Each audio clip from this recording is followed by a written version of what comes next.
है, क्या इसमें पढ़ाया जा रहा है? जिस देश में 3 लाख से ज्यादा मदरसे चल रहे हो, जिस देश में 2 लाख से ज्यादा मस्जिदें विद्यमान हो, उनमें तैयारी क्या हो रही है?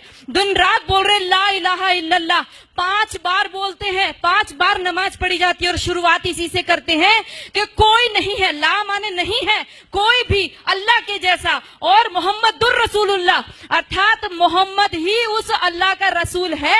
इन 2 के अलावा और किसी को हम पूजेंगे नहीं, मानेंगे नहीं। अब ये बता दो, जिस व्यक्ति को 5 बार लगातार यही बताया जा रहा हो, दिन में 5 बार जब बताया जाता हो, तो उसकी मेंटलिटी क्या बनेगी? वो सीधे आपके ऊपर तलवार लेकर के खड़ा होगा। और ये केवल, ये तो अजान है, नमाज अलग होती है, ये अजान है। आओ आओ, अपनी नींद को छोड़ करके आओ, बैठो यहाँ। उसके बाद एक मौलवी बोलता है, एक मौलवी के इशारे पर सब झुकते हैं, खड़े होते हैं। उसके बाद वो वहां पर आयतों का पाठ होता है, और आयतें हम क्या समझते हैं, जैसे हम मंदिर में घंटा बजाए आते हैं, वैसे उनकी नमाजें चल रही हैं। बिल्कुल गलत सोच है। वो नमाज इसीलिए पढ़ रहा है कि हमारा विनाश करना है। अगर हमारा विनाश करने के लिए कोई व्यक्ति दिन में 5 बार तैयारी करता हो, और हर पड़ोसी तैयारी कर रहा हो 5 बार, और हमारी नींद ना खुले, तो याद रखो कि हमने अपना रिमोट कंट्रोल उनके हाथों में दे दिया है। उनको प्रॉब्लम हमारी गाय से नहीं है, उनको प्रॉब्लम हमारी माताओं बहनों से भी नहीं है, उनको प्रॉब्लम है केवल हमारे अस्तित्व से। जब तक एक भी हिंदू बचा हुआ है, तब तक उनको प्रॉब्लम है। उनको तब तक लगातार जिहाद करने के लिए कहा गया है, और लगातार हमारी माताओं बहनों के साथ अत्याचार दुराचार करने के लिए कहा गया है। कोई पढ़ करके तो देखे उनके, वो रोजा किस लिए रखते हैं?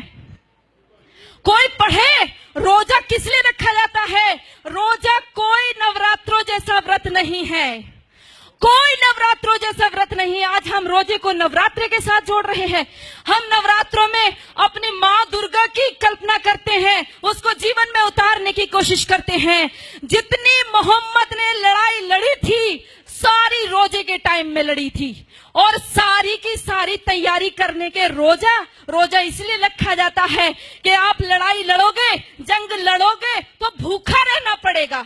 अब उस भूख प्यास को आप कैसे सहन करोगे? आप रोजे का असली शब्द ढूंढ करके लाइए। उनके अरबी कोश में सोम शब्द है, जिसका अर्थ है घोड़ों को भी हफाना, अर्थात घोड़े भी तैयार करना और खुद अपने शरीर को मजबूत करना। अगर उस रोजे की इफ्तार पार्टी में सारे के सारे हिंदू जाकर के बैठते हैं, आश्चर्य होता है जब लखनऊ के मंदिर के मठाधीश भी जाकर के रोजे की इफ्तार पार्टी मंदिर के अंदर कराते हैं, और हम सब लोग केवल फेसबुक पे 1-2 गुस्सा निकाल करके रह जाते हैं। मैं आप सबसे विनती करना चाहती हूँ, याद रखो इनके 5 स्तंभ, जिसमें कहा तौहीद, एक ही ईश्वर है, एक अल्लाह है, उसके अलावा हम किसी को मानते ही नहीं है। हम कहते हैं सर्वधर्म संभाव। अरे लानत है हमारे ऊपर, 1400 साल से जिन लोगों ने केवल कत्लेआम मचाया हो, आज भी हम उनको धार्मिक कह रहे हैं। वो अल्लाह के अलावा और किसी को स्वीकार नहीं करेंगे। वो हर स्तर पर करेंगे, वो दाढ़ी रख करके भी करेंगे, वो पैंट शर्ट पहन के करेंगे, वो अरबी बोल करके करेंगे, वो हिंदी बोलेंगे, वो इंग्लिश बोलेंगे। लक्ष्य केवल एक उनका स्पष्ट है, वो है जब तक एक भी काफिर जिंदा है, अल्लाह का काम रुकेगा नहीं। और जो लोग कहते हैं, जिन्होंने बोला रघुपति राघव राजा राम, पतित पावन सीताराम, और अगली पंक्ति जोड़ दी ईश्वर अल्लाह तेरो नाम, लानत है हमारे ऊपर। हमने कभी पढ़ करके नहीं देखा अल्लाह कहते किसको है। हमने ईश्वर के बराबर अल्लाह को रख दिया। अरे हमारा ईश्वर दयालु है, कृपा करता है, परंतु अल्लाह का आदेश है। कहाँ पढ़ोगे?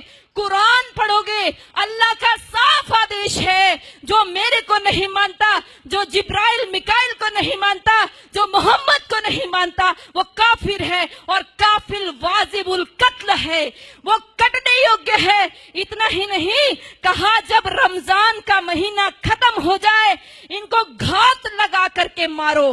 पढ़ो सूरह पढ़ो सूरा अल बकरा, सारी की सारी कुरान की सारी ये आयतें पढ़ करके देखो, आपको साफ स्पष्ट पता चल जाएगा। हम सोचते हैं कि उनकी हज यात्रा हमारी अमरनाथ यात्रा जैसी है। अरे पढ़ो भाइयों, यदि उनकी हज यात्रा हमारी अमरनाथ जैसी होती तो वहां पर सब लोग जा सकते थे, केवल मुसलमान ही क्यों जाते हैं? आज उनके ऊपर वो वहां से हमारे भाई पैसा भेजते हैं और वहां से वो अपनी सभ्यता को भेजते हैं। उनको कोई एम्बेसी में राजदूत भेजने की आवश्यकता नहीं है कि भारत में आप हमारे अरबी कल्चर का प्रचार कीजिए। ये सारे बढ़ाए हुए दाढ़ी, ये सारे ऊंचा पजामा और नीचा कुर्ता पहन करके सारे वहां से सीख करके आते हैं और अपने आप यहाँ पर आकर के सिखाते हैं।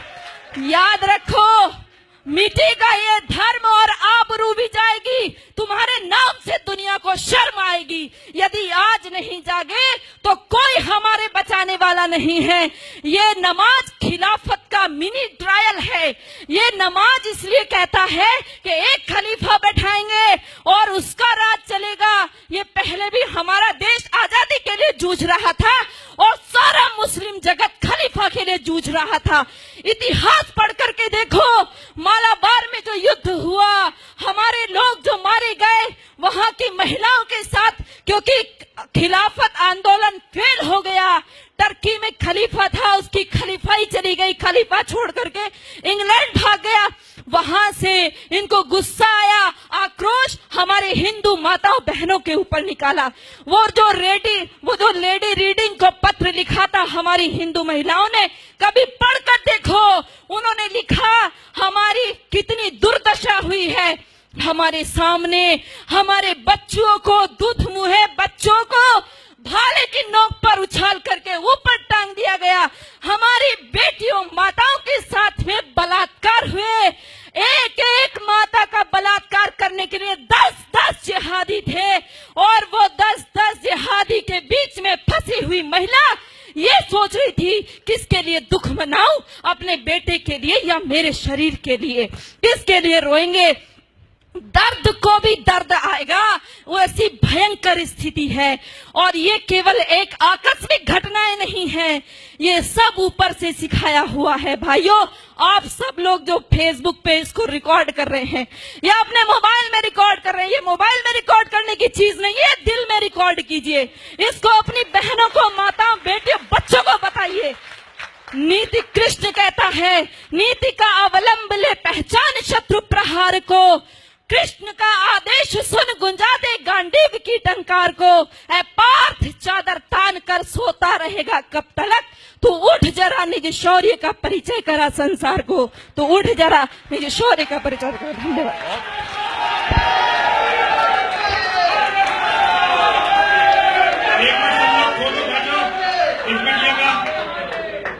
बेटा, ये हमारी माला जो है ये पूरी सोने की नहीं है। इसमें जितनी मिलावट हो सकती है उतनी मिलावट होती है। 1 तोले सोना इसमें होता है, बाकी मिलावट होती है। लेकिन हमें इसे बनवाने के लिए बड़ी मेहनत करनी पड़ती है। और यतीमा चेतनानंद सरस्वती जो तुम्हें अपने हाथ से इसे दे रही है, ये जगदम्बा महाकाली का तुम्हारे लिए प्रसाद है बेटा, है ना। तुम जैसी बेटी जिस माँ ने पैदा की है, ये उसका सौभाग्य है। पिता ने तुम्हें जन्म दिया है, ये उसका सौभाग्य है। तुम्हारे जैसी बेटी होना ये किसी भी व्यक्ति के लिए इससे बड़ा सौभाग्य नहीं हो सकता। मैं तुम्हें नमन करता। मैंने अपने जीवन में हमारी चेतना